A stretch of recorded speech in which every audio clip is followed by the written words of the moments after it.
नमस्कार, आप देख रहे हैं समाचार प्लस ओटीटी और मैं हूं आपके साथ मेघा। एक बार फिर से हाजिर हूं आज के एक नए मुद्दे के साथ प्रश्नकाल। आज की रात देश के करोड़ों घरों में एक ही सवाल गूंज रहा है, एक ऐसा सवाल जो सिर्फ सियासत की गलियारों तक सीमित नहीं है, बल्कि आपके और हमारे बच्चों के भविष्य और आम आदमी की जेब से सीधा जुड़ा हुआ है। और वो सवाल है, डिग्री है, नौकरी है, युवा कब तक इंतजार करे। कल्पना कीजिए, एक माँ जो सालों तक बेटे की पढ़ाई के लिए रात दिन मेहनत करती रही, एक पिता जिसने अपनी छोटी सी दुकान का पैसा निकाल कर बेटे को कॉलेज भेजा, और एक युवा जिसके हाथ में चमकती डिग्री है लेकिन आंखों में सिर्फ इंतजार। सड़क पर खड़ा फॉर्म भरता, परीक्षा देता, रिजल्ट का इंतजार करता और फिर से शुरुआत, सपने पूरे होने का इंतजार। अब सब्र की परीक्षा बन चुका है।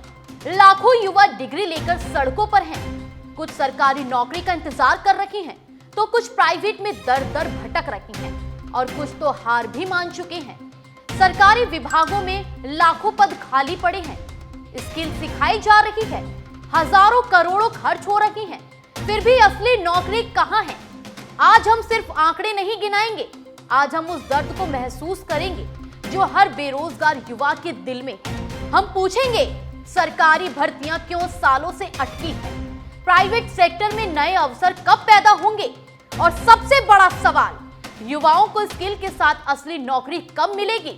पहले आंकड़ों से इस हकीकत को समझते हैं जो दिल को छू लेती है। भारत में युवाओं की संख्या दुनिया में सबसे ज्यादा है, लेकिन नौकरियों की कहानी अलग है। अजीम प्रेमजी यूनिवर्सिटी की state of working India 2026 report के अनुसार 20 से 39 साल के ग्रेजुएट्स की संख्या 6 करोड़ 3 लाख है। इनमें से 1 करोड़ 1 लाख ग्रेजुएट बेरोजगार हैं।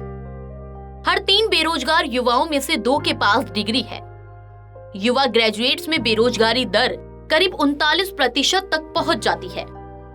सरकारी विभागों में पद खाली हैं। केंद्र सरकार के नागरिक कर्मचारियों में मार्च 2024 तक लगभग 8,05,000 स्वीकृत पद खाली पड़े थे, यानी करीब हर 5वें पद पर कोई नहीं बैठा। केंद्रीय सशस्त्र पुलिस बलों में 93,000 से ज्यादा पद खाली हैं। स्वास्थ्य संस्थानों में 23,000 से अधिक पद खाली हैं। ऑल इंडिया सर्विसेज में करीब 2,800 पद खाली हैं। रेलवे सहित कई विभागों में भर्ती प्रक्रिया चल रही है, लेकिन लाखों पद अभी भी खाली हैं। स्किल डेवलपमेंट पर खर्च और नतीजे। प्रधानमंत्री कौशल विकास योजना के तहत 2015 से अब तक 1 करोड़ 64 लाख से ज्यादा युवाओं को प्रशिक्षण दिया गया है। पहले 3 चरणों में लगभग 56,89,000 उम्मीदवारों को सर्टिफाइड किया गया, जिनमें से करीब 24,03,000 को प्लेसमेंट मिला। प्रधानमंत्री कौशल विकास योजना 4.0 में अब तक करीब 27 लाख युवा प्रशिक्षित हो चुके हैं। इस योजना पर हजारों करोड़ रुपए खर्च किए गए हैं, लेकिन लाखों स्किल्ड युवा अभी भी बेरोजगार हैं। सवाल साफ है, पद खाली हैं, स्किल सिखाई जा रही है, फिर नौकरी कब मिलेगी? और अब इस बेहद अहम और गंभीर मुद्दे पर बात करने के लिए हमारे साथ जुड़े हैं समाचार प्लस के नेशनल एडिटर आलोक पांडे जी, जो लंबे समय से युवाओं की रोजगार, भर्ती प्रक्रिया और नौकरी से जुड़े सवालों को लगातार उठाते रहे हैं। आलोक जी, आपका बहुत स्वागत है। धन्यवाद। आज देश का युवा डिग्री हासिल करने के बाद भी नौकरी के इंतजार में है। सरकारी विभागों में हजारों लाखों पद खाली हैं। दूसरी तरफ स्किल डेवलपमेंट पर लगातार जोर दिया जा रहा है। ऐसे में सबसे बड़ा सवाल यही है कि डिग्री और रोजगार के बीच आखिर ये इतना बड़ा गैप क्यों है? आलोक जी, सबसे पहले आपसे जानना चाहेंगे कि देश में रोजगार की समस्या सिर्फ नौकरियों की कमी ही है, या फिर भर्ती प्रक्रिया, स्किल और उपलब्ध अवसरों के बीच तालमेल की भी बड़ी कमी है?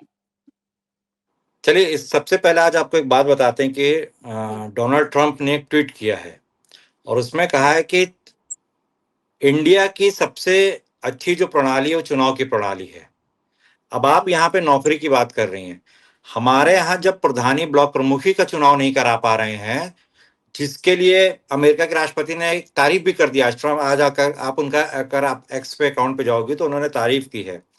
तो ये पढ़ाई और रोजगारी, बेरोजगारी, ये सब एक बहुत बड़ा चैलेंज है और अभी ये छोटा चैलेंज सरकार को दिख रहा है, लेकिन आने वाले समय में बहुत ही ज्यादा बड़ा हो जाएगा। देखिए, एग्जाम का एक कैलेंडर जो होता है ना, हमेशा उसको फिक्स कर देना चाहिए। फिक्स इसलिए कर देना चाहिए क्योंकि अगर टाइमली एग्जाम होगा तभी टाइमली रोजगार मिल पाएगा। जो जी। एक रोजगार की जो या जो जॉब की जो गारंटी है उसको फिक्स करना चाहिए। जैसे आप अगर एडमिशन लेने जाओगे, अगर आप बड़े हम्म, स्कूलों में एडमिशन लेने जाओगे, अगर आपकी एग्जाम मतलब आपकी डेट ऑफ बर्थ जो है वो अगर हम्म, कम है तो आपका एडमिशन नहीं होगा, उससे ऊपर निकल जाएगी तो एडमिशन ही होगा। तो पढ़ाई में तो आपने सारी चीजें फिक्स कर दी है, लेकिन रोजगार के लिए, जॉब की सिक्योरिटी के लिए अभी कुछ चीज, कोई भी चीज फिक्स नहीं है। दूसरी जो सबसे बड़ी चीज है कि पेपर लीक की जो घटना अभी हम लोगों ने देखी, वो एक बहुत बड़ा चैलेंज है। पेपर का लीक हो जाना, फिर पेपर होना, इस समय इस ऐसी एज में क्या होता है कि लोगों की जो एज होती है ना वो हम्म, बहुत ज्यादा निकल जाती है। अब इसमें क्या है कि जिसको समय से भर्ती होना होता है, जिसको जॉब पे जाना होता है, वो जी। उसकी जो उम्र है वो एक तरीके की एक्सपायर हो जाती है। तो इससे एक बहुत ही बड़ा चैलेंज जो है वो होता है सरकार के लिए। तो नौकरी हम्म, को मिलना, नौकरी का समय पे मिलना, एक कैलेंडर को फिक्स कर देना। कैलेंडर बहुत इंपॉर्टेंट है, फिक्स कर देना कि भाई ये है, इसका ये सीमा है, इसको इतने समय में जॉब मिल जानी चाहिए। अब पेपर लीक हो रहा है, इसमें तो किसी युवा की गलती नहीं है, या कोई कोर्ट चला गया, किसी भर्ती को लेकर कोर्ट चला गया, इसमें भी किसी युवा की गलती नहीं है। अब वो कोर्ट में चला गया, वो केसेस चल रहा है, चलता चला जा रहा है, बेचारे के कई लोगों की उसमें नौकरी लगी रहती है। अब उसमें कुछ लोग जो राजनीति के वश या किसी और चीजों के वश कोर्ट चले जाते हैं, उसमें भी लोगों की जो स्किल है वो पड़ी रही। अब इसके बाद क्या होता है, एक बैकलॉग होता है, वो बढ़ता चला जाता है। तो बेरोजगारी एक बहुत बड़ी समस्या होगी, जैसा कि आप बता रही हो कि इतनी बड़ी चाहे वो सेंट्रल आर्म हम्म, फोर्स हो और या प्रधानमंत्री का जो कौशल विकास योजना हो, उससे भी जो लोग निकल रहे हैं वो लोग बेरोजगार हैं। तो निश्चित सी बिल्कुल। बात है कि एक बड़ी समस्या है सरकार के सामने। आलोक जी, जब आप बेरोजगार युवाओं से मिलते हैं तो उनकी आंखों में आप क्या देखते हैं? निराश, गुस्सा या फिर एक उम्मीद? बिल्कुल, देखिए, जो आदमी बेरोजगार होगा उसके पास सब कुछ, जी। उसके पास कोई खुशी तो होगी नहीं। वो बिल्कुल। फ्रस्ट्रेटेड आदमी है, उस फ्रस्ट्रेशन में है। हम्म, उसके गुस्सा, और जिसके जो फ्रस्ट्रेशन में, उसको बात बात पे गुस्सा आ गया, छोटी छोटी बातों पे गुस्सा हो गया। अभी जंतर मंतर पे क्या देखा आपने? गुस्सा ही तो देखा, एक तरीके का कितना फ्रस्ट्रेशन ही तो प्रदर्शन, देखा। हाँ बिल्कुल। हम्म, धरना प्रदर्शन में हम लोगों ने क्या देखा? या आप झारखंड में जो हो रहा है धरना प्रदर्शन, उसमें क्या देख रहे हैं हम लोग? ये सारी चीजें गुस्सा ही गुस्सा है। होता ये है। सड़क पे आता है, हम्म, देखिए, जब आप किसी भी इंसान के साथ या किसी भी भीड़ के साथ, इंसान तो छोड़ जी। दिए, आप किसी भी भीड़ के साथ या किसी भी समाज के साथ जब आप इंसाफ नहीं कर पाते हैं या आप उनको सर्विसेज नहीं प्रोवाइड करा पाते हैं, तो वो भीड़ सड़क पर आके अपना हक खुद लेने आती है, अपना हक मांगने के लिए लड़ना शुरू कर देती है। और ये इसकी सिर्फ शुरुआत भर है। पेपर लीक मामले से जो हमारे छात्र उतरे हैं, सड़कों पे जी। उतरे हैं, और वो धीरे धीरे, हम्म, कल यहाँ पे लखनऊ में उतर गए, लखनऊ में तो जेन अल्फा उतर गए। हाँ अब आप ये बिल्कुल। समझिए कि ये सिर्फ शुरुआत है। जब आप किसी के साथ जस्टिस नहीं करेंगे तो वो लड़ने आ जाता है, वो लड़ेगा, और सड़क पे उतर के लड़ना, ये बहुत बड़ी आने वाले समय में बेरो हम मुसीबत ये होने कह वाली। सकते हैं तो जैसे, एक हाँ, ये बेरोजगारी बहुत बड़ी बढ़ेगी तो मुसीबत है। चोरी चकारियां भी बढ़ेगी, क्योंकि जब रोजगार ही नहीं होगा तो क्या करेगा युवा? आम बिल्कुल, लोग, देखिए, यही सब चलेगा। जी। आज के समय में जो भारत है हम्म, बहुत ज्यादा विकसित हो चुका है। आज के समय में कई योजनाएं हैं, स्किल डेवलपमेंट की कई योजनाएं हैं। आपको क्या करना है उसके लिए सरकार कई योजनाएं चला रही है, स्किल डेवलपमेंट के सेंटर्स चला रही है। हम्म, लेकिन ये सारी चीजें, जैसा कि मैं कह रहा हूँ कि इन सब चीजों का कोई इम्पैक्ट नहीं है। स्किल डेवलपमेंट सेंटर में कोई भी एक आम आदमी गया, उसने कहा भाई साहब मुझको प्लम्बर का काम सीखना है, उसने प्लम्बर का काम सीख लिया। पर प्लम्बर का काम सीखने के बाद इसको एक सर्टिफिकेट मिल गया, वो निकल लिया। अब उसको जॉब मिले, काम मिले, नहीं मिले, इसका इसका इसको कोई देखने वाला नहीं है। जो आदमी हम्म, स्किल डेवलपमेंट सेंटर चला रहा है, सरकार से पैसा ले रहा है, सरकार को उसकी जिम्मेदारी फिक्स कर देनी चाहिए। कम से कम 50% लोगों को तुम जॉब दोगे। भाई तुम उसी फील्ड के हो, तुम हम्म, उन लोगों को ट्रेन कर रहे हो, तो इसका मतलब तुम्हारा कनेक्ट है कहीं ना कहीं। तो आप 50% लोगों को जॉब की जो गारंटी है, जब तक वो स्किल डेवलपमेंट सेंटर को नहीं फिक्स की जाएगी, या हम कहते नहीं। हैं कोई भी परसेंटेज फिक्स कर दें, एक हम कहते हैं थोड़ा छोटा परसेंटेज में, 10 आदमी पढ़ने आ रहा, कम से कम 5 आदमी की तो नौकरी लग रही, 5 आदमी तो अपना घर परिवार चलाने लगा, 5 आदमी के चेहरे से निराशा तो हटी, गुस्सा हटा, जी। फ्रस्ट्रेशन हटा। तो ये एक सबसे बड़ी चीज है। आप योजनाएं बहुत चला रहे हो, उसके लिए बहुत प्रचार प्रसार कर रहे हो कि हमने, हमारा कौशल विकास योजना है, हमारा वन डिस्ट्रिक्ट है, हमारा वन प्रोडक्ट के लिए हम ये चला रहे हैं, पर आप उसको काम नहीं दे पा रहे हैं। चाइना हमसे क्यों आगे? चाइना में क्लस्टर यूनिट चलता है। चाइना आलोक जी, का मैं आपके आप पास देख फिर लीजिए। से लौटूंगी। अभी हमारे आप इस पूरे मामले की जमीनी हकीकत और ताजा अपडेट जानने के लिए सीधे रुख करते हैं झारखंड का, जहां हमारे साथ जुड़ चुके हैं समाचार प्लस के झारखंड ब्यूरो चीफ कुंदन जी।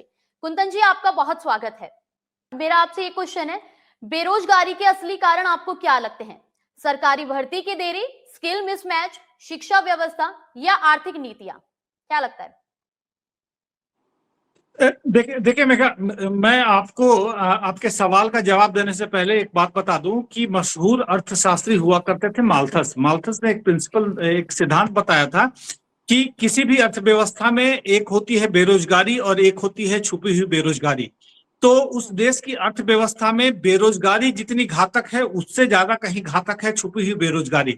मैं झारखंड के परिप्रेक्ष्य में अगर आपको बात करूं तो गुजरात और कर्नाटक के बाद पूरे देश में सबसे कम बेरोजगारी वाला राज्य है वह है झारखंड, जहां महज 3.2% बेरोजगारी है, जो कि सितंबर से लेकर दिसंबर तक के 2025 तक के आंकड़े हैं। अब अगर इसको हम बाइफरकेट करें तो 2.3% बेरोजगारी ग्रामीण क्षेत्रों में है, 8.7% बेरोजगारी जो है वो शहरी क्षेत्रों में है। इसकी मूल वजह यह है कि ग्रामीण क्षेत्रों से लोग रोजगार की तलाश में जब शहरों की तरफ आते हैं तो शहरी क्षेत्रों का बेरोजगारी स्तर जो है वो थोड़ा बढ़ जाता है। अब सबसे अहम बात यह है कि शिक्षा स्तर किस तरीके का है। जिस तरीके से नेशनल सिलेबस के क्यूरिकुलम में कौशल विकास, स्किल, तमाम चीजों को जोड़ा जा रहा है, कहीं ना कहीं छात्रों को शुरू से ही इस बात के लिए प्रेरित किया जा रहा है, इस बात के लिए प्रोत्साहित किया जा रहा है कि पढ़ाई के साथ साथ कौशल विकास, स्किल डेवलपमेंट को किस तरीके से इनके अंदर इनकलकेट किया जाए ताकि आने वाले समय में यह जो है किसी स्वरोजगार की तरफ आगे बढ़ सके।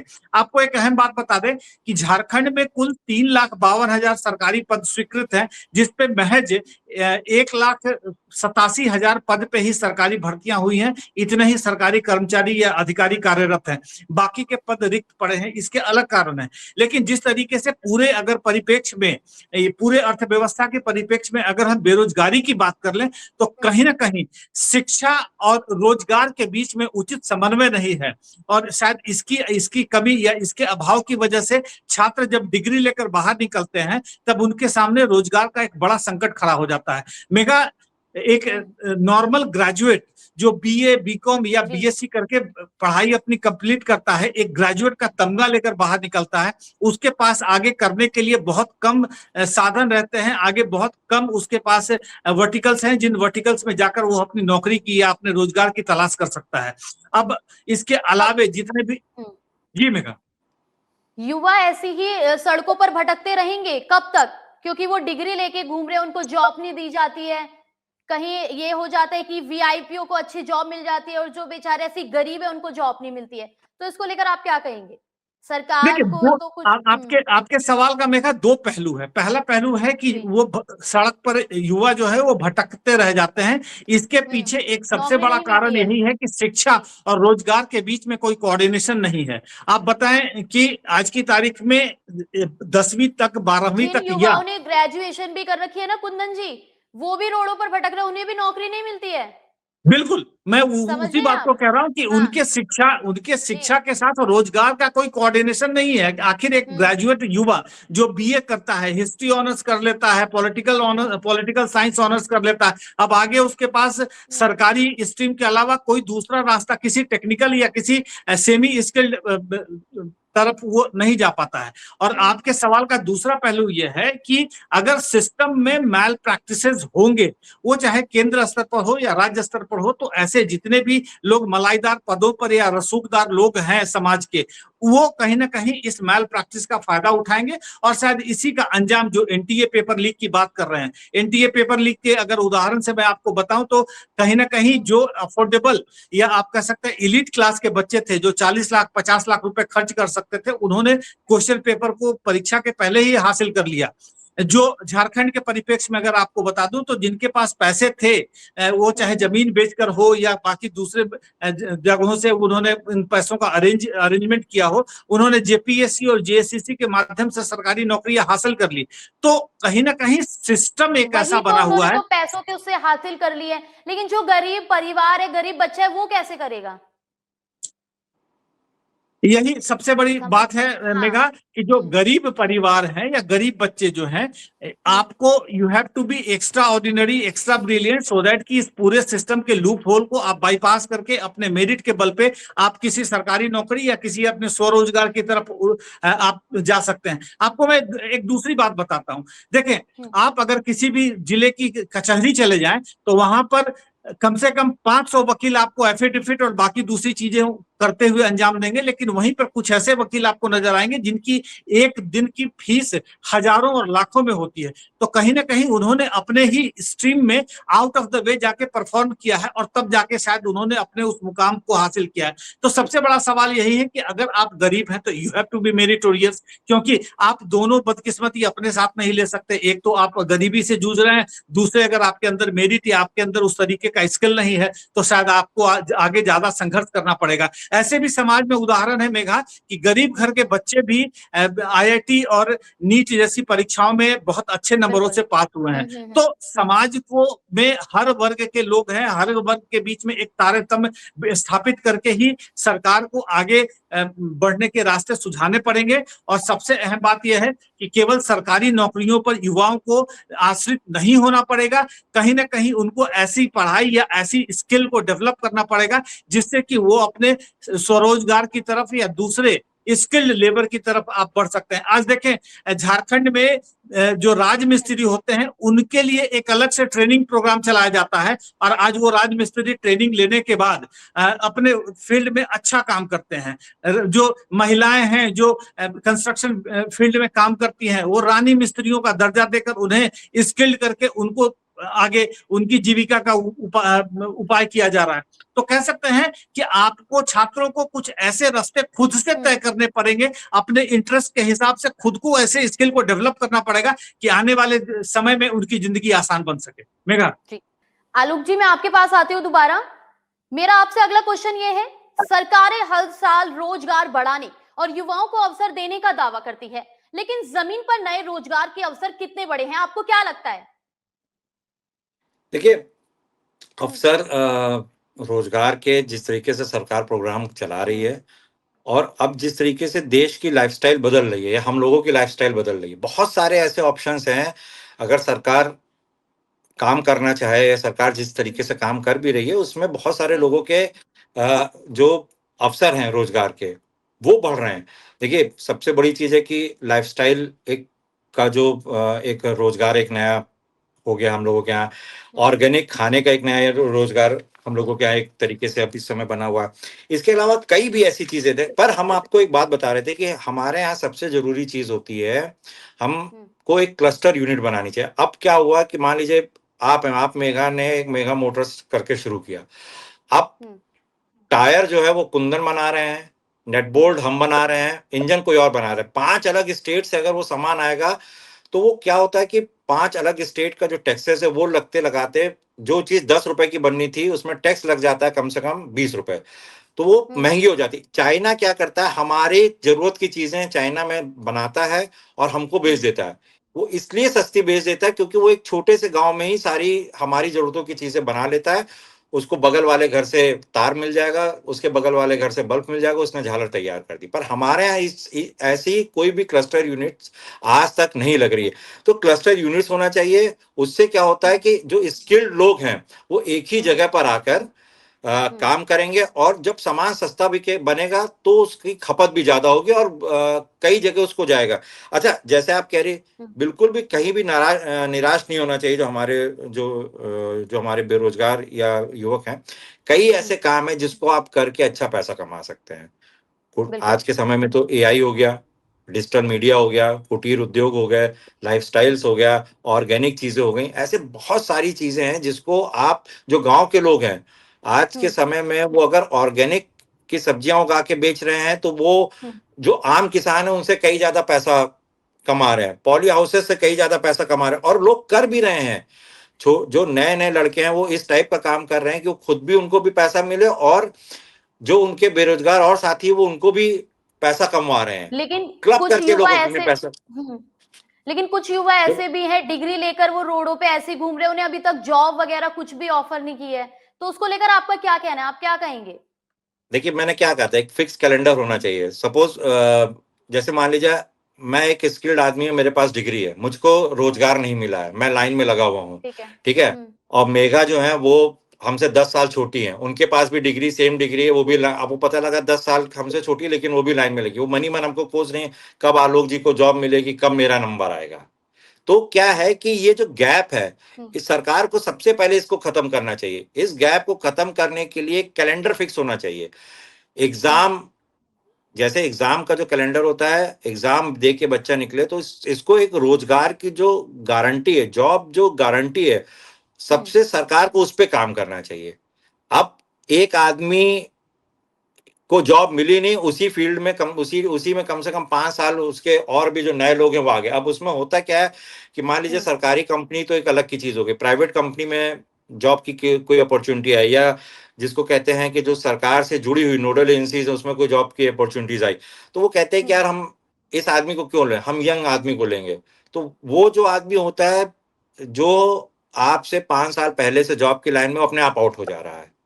तो और ये जो सारी चीजें हैं, ये एक ऐसा गुस्सा क्रिएट कर रही है, जो ये एक वैक्यूम जो क्रिएट हो रहा है, ये इतना बड़ा गुस्सा क्रिएट कर रहे हो जाएगा कि आने वाले समय में यही लोग रोड होल्ड अप करने लगते हैं, या गलत तरीके से पैसा कमाने की कोशिश करते हैं, गलत रास्तों में चले जाते हैं। तो सरकार को कहीं ना कहीं इन सारी चीजों पे ध्यान देना चाहिए, और जो एक जनरेशन गैप है नौकरी में भी, उसको भी कम करना चाहिए। कैलेंडर को फिक्स कर देना चाहिए कि हाँ भाई, इतने में आपको मिल गया है, आपकी जॉब का 2 साल का है, इसमें आपको जॉब मिलना चाहिए। और पॉपुलेशन बढ़ रही है, बहुत मुश्किल काम है, इस पे एक बहुत बड़ी रणनीति बनानी पड़ेगी गवर्नमेंट को, तभी इस गैप को भी कम कर पाएंगे।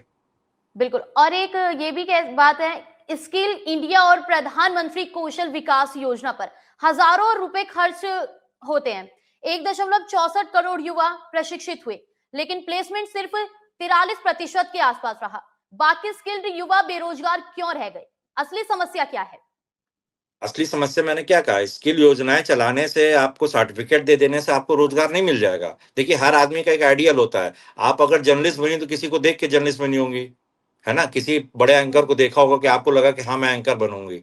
आप जैसे 500 लोग और भी, या 5000 लोग ऐसे होंगे जिन्होंने ये कोर्स किया होगा, पर एंकर आप बनी।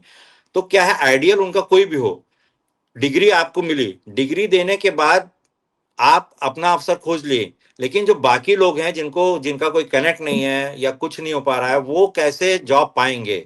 सरकार कभी इसके बारे में मेगा नहीं सोचती है। दूसरी सबसे बड़ी चीज है, जो कौशल विकास योजनाएं या जो स्किल डेवलपमेंट सेंटर चल रहे हैं, जब तक उनकी जिम्मेदारी नहीं तय की जाएगी कि आपको इतने % लोगों को जॉब देना है, नहीं तो आप सेंटर नहीं चला सकते। एक बार आप ये करके देख लीजिए भाई। अगर आप कह रहे हो कि हम स्किल डेवलपमेंट सेंटर चला रहे हैं, हमारे यहाँ बढ़ई का काम सिखाया जा रहा है, हमारे यहाँ प्लम्बर का काम सिखाया, हमारे यहाँ इलेक्ट्रिक का काम सिखाया जा रहा है, तो वो काम की जरूरत कहाँ पर है? जो बड़े जो घराने हैं, या कहीं उसी आसपास की जगह पे कोई बड़ा काम चल रहा हो, कोई बड़ा सरकारी प्रोजेक्ट चल रहा हो, कोई हाईवे बन रहा हो, या उसमें जुड़े फर्नीचर बन रहे हो, निश्चित सी बात पे आपको वहां पे अपने लोगों को भेजना चाहिए, और उनसे कोलैबोरेशन करना चाहिए कि भाई हमारे स्किल डेवलपमेंट के जो लड़के हैं, इनको आप काम दीजिए। आलोक जी, मेरा आखिरी क्वेश्चन आपसे एक है, ये है, क्या देश की अर्थव्यवस्था की रफ्तार और युवाओं के रोजगार के बीच कोई बड़ा गैप पैदा होता दिखाई दे रहा है आपको? बिल्कुल गैप है। आप ये देखिए कि जो हमारे जो कॉलेजेस हैं, वो एक करिकुलम सेंट्रिक होता है। बेसिकली क्या है कि उसको जो इंडस्ट्रीज हैं उनके साथ जोड़ना चाहिए। अब हमारे यहाँ का जो जैसे आपने कहा स्किल डेवलपमेंट है, वो भी सर्टिफिकेट सेंट्रिक है, उसको भी एम्प्लॉयमेंट सेंट्रिक होना चाहिए। तीसरी सबसे बड़ी चीज है, अब ये क्यों होता है? मान लीजिए कि हम आपको पढ़ा तो रहे हैं कि ऐसे फैक्ट्री में आप जाइए, आप जब पढ़ के जाएंगे तो आपको काम मिलेगा, लेकिन होता क्या है कि आदमी यहाँ पे आईफोन 10 में चीजें सीख रहा है और वहां जैसे ही जाता है उसको आईफोन 7 की चीजें 17 की चीजें दिखने लगती है। अब उसको जब ऑपरेट नहीं कर पाएगा तो वो कहेगा नहीं ये तो एम्प्लॉय मेरे किसी काम का नहीं। जो ये जो गैप है, जैसे कि हमने एक बिजनेस, आज के समय में एजुकेशन एक बिजनेस हो गया, जिसमें बड़े लोगों के घर के बच्चे आते हैं, पैसे देके पढ़ते हैं, वो तो अपने आप को अपडेट कर लेते हैं, लेकिन जो छोटे एजुकेशन सेंटर जहाँ पे हमारे गरीब बच्चे पढ़ रहे हैं या गांव के बच्चे पढ़ रहे हैं, वो आज भी जो पुराने तरीके हैं या पुराने कंप्यूटर्स हैं, पुराने ढर्रे की जो चीजें वही सीख के निकल रहे हैं, लेकिन जब वो साहब सब कुछ पढ़ के जाते हैं, नौकरी लेने जाते हैं, तब तक वहां पे दुनिया एकदम बदल चुकी होती है। बहुत बड़ा एक गैप हो जाता है, 10 से 15 साल का गैप हो जाता है, जो टेक्नोलॉजी वो बिल्कुल। पढ़ कर आते हैं और जो टेक्नोलॉजी वो यूज कर रहे होते हैं। तो उस समय क्या होता है कि जो आदमी जिसके पास पैसा है, जो अपडेट सेंटर्स में पढ़ रहा है, उसके जब बच्चे जाते हैं तो उसके पास एक अपडेट चीज होती है, तो वो इसीलिए वो उनको जल्दी जॉब मिल जा रही है। हमारे यहाँ इसीलिए मैं बार बार एक ही चीज पे फोकस करता हूँ, जो भी स्किल सिखा रहे हैं वो सर्टिफिकेट सेंट्रिक नहीं होना चाहिए, उनको एम्प्लॉयमेंट सेंट्रिक होना चाहिए। और अगर वो एम्प्लॉयमेंट सेंट्रिक नहीं हो पा रहे तो उन पे जिम्मेदारियां तय करनी चाहिए। आप दोनों का बहुत बहुत धन्यवाद हमारे इस खास डिबेट में जुड़ने के लिए। फिर मुलाकात होगी अगले प्रश्नकाल में। हमारे संवाददाता ने राजस्थान के कोटा में छात्रों से बातचीत की और जाना कि डिग्री हासिल करने के बाद नौकरी को लेकर उनकी सबसे बड़ी चिंता क्या है, उनकी क्या उम्मीदें हैं। छात्रों ने खुलकर अपनी बात रखी है। आइए सुनते हैं कोटा के इन युवाओं की जुबानी। डिग्री के बाद नौकरी को लेकर आखिर क्या है उनका दर्द और सवाल। नमस्कार, मैं हूँ कृष्णा गर्ग। आज राजस्थान के कोटा शहर में हूँ, वो कोटा जिसे देश भर में एजुकेशन प्रतियोगी परीक्षाओं की तैयारी के प्रमुख केंद्रों में गिना जाता है।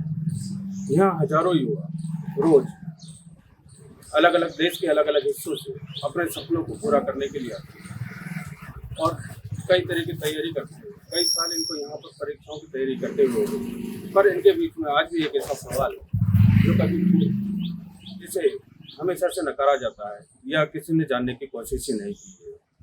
ऐसे सवाल आज हम इन युवाओं से जानने की कोशिश करेंगे कि इनको कितना समय हो गया है डिग्री लिए हुए, कितना समय हो गया नौकरी की तैयारी करते हुए, और आज तक इनके दिमागी स्तर पर क्या उसका असर पड़ता जा रहा है। आगे आइए जानने की कोशिश करते हैं। आपको डिग्री लिए हुए कितना साल हो गया? 3 साल हो गए बीपीएड की तैयारी। बीपीएड की तैयारी कर रहे हैं। कितनी परीक्षाएं अब तक दे चुके हैं? 3-4 परीक्षा दे चुके हैं, टाइम से भर्ती वैकेंसी नहीं निकलता। जैसे कि पीटीआई की अभी 2023 में निकाली थी, अब उसके बाद अभी तक वैकेंसी नहीं आई है। तब तैयारी करते रहेगा, अपने माँ बाप के सपनों को लेकर के रहेगा। जैसे रात को आप सो के उठते होंगे तो सुबह उठते आपको क्या ख्याल आता है? काफ़ी उम्मीद लेके सोते हैं, काफ़ी उम्मीद लेके जगते हैं। जैसे कि माँ बाप को अपने बच्चों पे रहता है कि बस अपना बच्चा जॉब लगेगा, अपने सपनों को पूरा कर देगा, तो क्या करे बच्चा। अब जैसे कि घुमंड रहते हैं कि यार अपने माँ बाप भी अपने लिए उम्मीद लेके बैठे हैं, अपन भी क्या करेंगे जिंदगी में, क्या क्या सपना देखे हैं। वैकेंसी टाइम से निकलेगी तो बच्चा अच्छे से तैयारी करके एग्ज़ाम दे पाएगा, टाइम से रिजल्ट आएगा। आपको डिग्री लिए हुए कितना साल हो गया?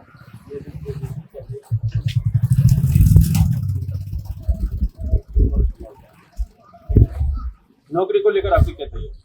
मैं राजस्थान पुलिस की तैयारी कर रहा हूँ 2 साल से, और देखिए अब पुलिस भर्ती में करा रहा हूँ। अब तक कितनी परीक्षा दे चुके हैं? मैं आर्मी की 3 परीक्षाएँ दे चुका हूँ, तीनों पेपर पास है, लेकिन मेरिट लिस्ट में निकला हूँ फिजिकल आउटकम। आपको कैसा लगा जब आपको नौकरी से में नंबर नहीं आया, आपकी परीक्षाएं पास हो गई? पेपर पास हो गया और फिजिकल में निकला, मैं हाइट में निकला था तो बहुत बुरा लगा, और कहीं कहीं सपने टूटते हैं तो बुरा लगता है, और सपने टूटते हैं तो एक घर वालों की उम्मीद पे टूटती है तो बहुत बुरा लगता है। अगर आपके सामने देश का कोई भी प्रधानमंत्री या कोई बड़ा नेता अगर आ जाए तो 1 मिनट में उनको क्या सवाल करोगे आप? मैं उनसे ये बोलना चाहूँगी कि सीटें बढ़ाई जाए, क्योंकि वैकेंसीज तो निकाल देते हैं, विज्ञप्ति जारी होती है लेकिन सीटें कम होती है, तो इस वजह से बहुत सारे बच्चे रह जाते हैं, उनका नहीं हो पाता है सिलेक्शन पे। तो बस मेरा यही है। आपको आगे की तैयारी को लेकर क्या? मैं अभी फर्स्ट ग्रेड की तैयारी कर रही हूँ, तो उसमें जीके का पेपर बहुत हार्ड आता है आजकल, तो जीके का पेपर मेरा नहीं हो पाया। बाकी सब्जेक्ट में भी थोड़ा सा मेरा रह गया था। लगता है आपको कितने साल हो गए तैयारी करते हुए? तैयारी मेरे को करीब 5-6 साल हो गए मेरे को तैयारी करते हुए। उसमें से एक एग्जाम पुलिस का था जो निकल पाया, उसमें मेरिट लिस्ट में बाहर निकल गया। उसमें मेरिट लिस्ट में आप बाहर निकल गए। जब आप घर जाते हैं तो आपके घर वालों को आपसे क्या अपेक्षाएं रहती है? घर वालों को यही उम्मीद रहती है कि अगले नेक्स्ट एग्जाम में, चलो कोई बात नहीं, इस एग्जाम में नहीं हुआ तो अगले नेक्स्ट एग्जाम में तैयारी कर लिया था, कोई बात नहीं, तैयारी करते रहो, आगे कहीं ना कहीं सिलेक्शन हो ही जाएगा, तैयारी कंटिन्यू रखो बस। सिलेक्शन नहीं हो पा रहा है, लगातार आप तैयारी कर रहे हैं, रात को कभी सो के उठते होंगे, तो आपको कैसा महसूस होता है? इस सब पे वही उम्मीद लेके फिर वापस तैयारी करने के लिए जुट जाते हैं, तैयारी करने के लिए कंटिन्यू रखते हैं। बाकी घर वाले भी यही बोलते हैं, घर वाले भी कहते हैं कि भाई कोई बात तैयारी करना है तो आगे। सरकार को कोई मैसेज देना चाहोगे? सरकार को हमारा यही कि जैसे वैकेंसी अच्छे से निकाले, पेपर आउट नहीं हो, टाइम से एग्जाम हो, और बच्चों की उम्मीद है कि पेपर नहीं आउट होने के चक्कर से मतलब बहुत सारी वैकेंसी भी कम निकलती है, पति बहुत कम निकलते हैं। देश के अलग अलग हिस्सों से युवा अपने सपनों को लेकर यहाँ कोटा आते हैं, तैयारियां करते हैं, नौकरी की लगातार इनका प्रयास जारी रहता है कि किसी भी तरीके से नौकरी मिल जाए, लेकिन सरकार की कहीं न कहीं कोई कमी ऐसी होती है जिस वजह से समय पर नौकरी नहीं लग पाती। परिवार की चिंता रहती है, इनके खुद की मेंटली जो स्थिति है वो शायद प्रॉपर नहीं रह पाती, तो हमेशा ये चाहते हैं, इनकी एक उम्मीद रहती है कि एक प्रॉपर समय पे इनकी वैकेंसी निकाली जाए। समाचार प्लस से गिरीश नागर, कोटा। दोस्तों, आज की बहस खत्म हो रही है, लेकिन युवाओं का इंतजार अभी खत्म नहीं हुआ। हमने देखा 1.1 करोड़ ग्रेजुएट बेरोजगार, सरकारी विभागों में 8.5 लाख खाली पद, स्किल पर हजारों करोड़ों खर्च, फिर भी असली नौकरी दूर। एक माँ की आंखों में आंसू, एक पिता की थकी हुई मुस्कान और एक युवा का टूटा हुआ सपना। ये सिर्फ आंकड़े नहीं है, ये लाखों घरों की कहानी है। आज मैं सिर्फ सवाल नहीं पूछूंगी, आज मैं सरकार से भी अपील करूंगी। सरकार को क्या करना चाहिए ताकि ये समस्या खत्म हो सके? पहला, भर्ती प्रक्रिया को तेज करें, खाली पड़े लाखों पदों को समयबद्ध तरीके से भरा जाए, परीक्षाएं, रिजल्ट और ज्वाइनिंग में सालों की देरी बंद हो। दूसरा, स्किल डेवलपमेंट को सिर्फ ट्रेनिंग तक सीमित ना रखें, हर स्किल्ड युवा को प्लेसमेंट गारंटी या कम से कम ठोस जॉब लीकेज दी जाए, इंडस्ट्री के साथ सीधा जुड़ाव बढ़ाया जाए। तीसरा, शिक्षा व्यवस्था को बदले, डिग्री को जॉब ओरिएंटेड बनाएं, कॉलेज में इंडस्ट्री ट्रेनिंग अनिवार्य हो। चौथा, प्राइवेट सेक्टर को प्रोत्साहन दे, नए रोजगार पैदा करने वाली कंपनियों को टैक्स रिलीफ, सब्सिडी और आसान लोन दिए जाएं। पांचवा, युवाओं को स्वरोजगार का मजबूत सहारा दें, स्टार्टअप और छोटे व्यवसायों के लिए आसान पूंजी और मेंटरशिप उपलब्ध कराई जाए। अगर ये कदम समय पर उठाए गए तो शायद कोई माँ रात को सोते हुए ये ना सोचे कि उसका बेटा कब नौकरी पाएगा। शायद कोई युवा सड़क पर खड़े होकर ये ना पूछे मेरी बारी कब आएगी। युवा देश का भविष्य है, उनके सपनों को इंतजार में ना सड़ाएं, उन्हें मौका दें, सम्मान दें और नौकरी भी दें। आपकी राय क्या है? अपनी राय हमें कमेंट सेक्शन में जरूर बताएं। समाचार प्लस में हम फिर मिलेंगे। जय हिंद।